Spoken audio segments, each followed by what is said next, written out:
The first Republic India coins, non-decimal coins from India.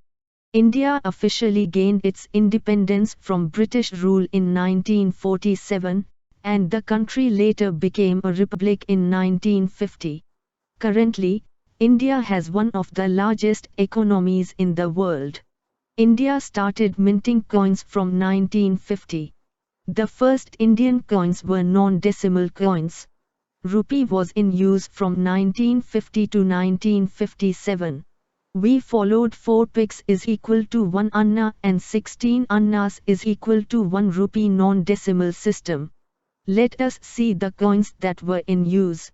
1 pice bronze coins were in use from 1950 to 1955. 2.92 gram bronze coin has a diameter of 21 mm. The Karus number of this coin is 1.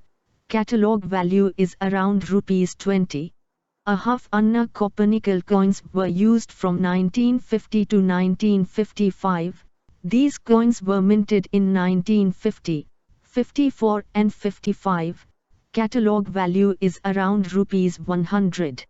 1 anna copper nickel coins were used from 1950 to 1955. These coins were minted in 1950 and 54. Catalogue value is around rupees 200. 2 anna copper nickel coins were used from 1950 to 1955.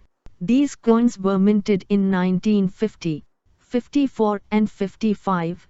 Catalogue value is around rupees 1000. 1955 coin is very rare and cost several thousand rupees.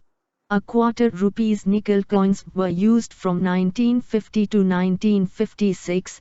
These coins were minted in 1950, 51, 54, 55 and 56. Catalogue value is around rupees 20. A half rupees nickel coins were used from 1950 to 1956. These coins were minted in 1950, 51, 54, 55 and 56. Catalogue value is around rupees 30. 1 rupee nickel coins were used from 1950 to 1956. These coins were minted in 1950 and 54. Catalogue value of 1950 coin is around rupees 150 and 1954 is around 1000. Thank you. Visit Coin House Kochi for more details. The first Republic India coins, non-decimal coins from India. India officially